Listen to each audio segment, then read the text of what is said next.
Hello guys. इस video में हम वाइस प्रेसिडेंट से रिलेटेड सारे आर्टिकल पढ़ेंगे। तो चलिए स्टार्ट करते हैं। देखो, पहला है आर्टिकल 63।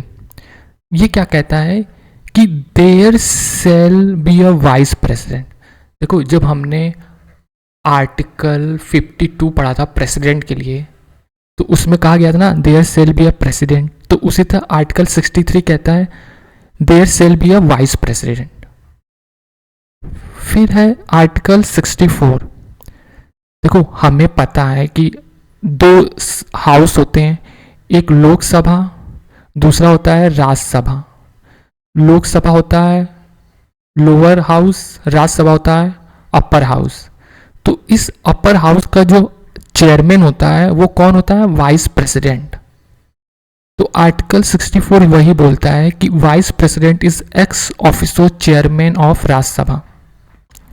अब आर्टिकल 65 देखो, जब प्रेसिडेंट का पद खाली हो, प्रेसिडेंट ना हो मान लो किसी वजह से, तो उसका जो वर्क होगा वो कौन करेगा? Vice president. तो vice president act as a president during vacancy. तो आर्टिकल 65 ये बोलता है। अब आर्टिकल 66 क्या कहता है? Election of vice president. देखो, एग्जाम में आपको क्वेश्चन दे देगा कि इलेक्शन ऑफ वाइस प्रेसिडेंट, इससे रिलेटेड कौन सा आर्टिकल है? आर्टिकल 66। और इस इलेक्शन में कौन पार्ट लेते हैं? जो लोकसभा और राज्यसभा के सदस्य हैं वो दोनों, जो नॉमिनेटेड, जो प्रेसिडेंट द्वारा नॉमिनेटेड सदस्य होते हैं वो भी पार्ट लेते हैं। लेकिन इसमें कौन पार्ट नहीं लेता? एमएलए, जो हमारे विधायक होते हैं वो इसमें पार्ट नहीं लेते हैं। तो आपको बस ये याद रखना है कि ये आर्टिकल 66 में वाइस प्रेसिडेंट। फिर आर्टिकल 67, देखो इनका टर्म जो होता है वो 5 ईयर का होता है। तो आर्टिकल 67 में 3 होते हैं, जैसे 67A जिसमें वाइस प्रेसिडेंट अपना रेजिग्नेशन खुद दे सकते हैं बिना 5 साल कंप्लीट किए। 67B में इनको हटाया जाता है, रिमूव किया जाता है उनके पद से।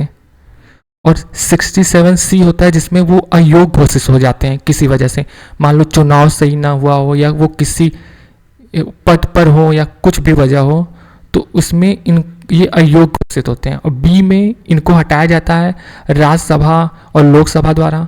और 67A में ये खुद से रेजिग्नेशन देते हैं। आर्टिकल 68, देखो अगर आपको 67 याद है तो 68 कॉमन सेंस है। वैकेंसी और री इलेक्शन, मतलब वाइस प्रेसिडेंट का सीट जो है वो अब खाली है तो अब उस पर री इलेक्शन करवाना है, वो आर्टिकल 68 में है। आर्टिकल 69, देखो हमने पढ़ा था ना प्रेसिडेंट अपना ऑथ जब लेता है तो उसका आर्टिकल कौन सा है? आर्टिकल 60। ओ और ओथ दोनों में ओ आ रहा है ना एक तरह से, इस तरह हमने पढ़ा था। और आर्टिकल 69 में है वाइस प्रेसिडेंट का ऑथ और अफर्मेशन। अब ये दोनों देखो डायरेक्टली कनेक्टेड नहीं है, लेकिन इनका यूज देखो। आर्टिकल 70 में क्या है? Discharge of president function by parliament. मान लो प्रेसिडेंट बीमार है किसी वजह से, अस्पताल में मान लो भर्ती है, और जो वाइस प्रेसिडेंट है वो विदेश में है। अब या इंडिया में गवर्नमेंट को कोई ऑर्डिनेंस पास करना है, तो अगर कॉन्स्टिट्यूशन में कोई डायरेक्ट उसके बारे में चीज़ें नहीं लिखा है तो प्रेसिडेंट का जो फंक्शन है वो पार्लियामेंट कर सकता है। तो आर्टिकल 70 में वही मेंशन है। और 71 में क्या मेंशन है? इलेक्शन में अगर मान लो कुछ गड़बड़ी हो जाए, जैसे matter related to election dispute. किसके इलेक्शन में? प्रेसिडेंट और एंड वाइस प्रेसिडेंट। तो इस मैटर को कौन देखेगा? तो वो सुप्रीम कोर्ट, और उसका ही फैसला अंतिम होगा। तो यही 63 से लेकर 71 तक आपको याद रखना है।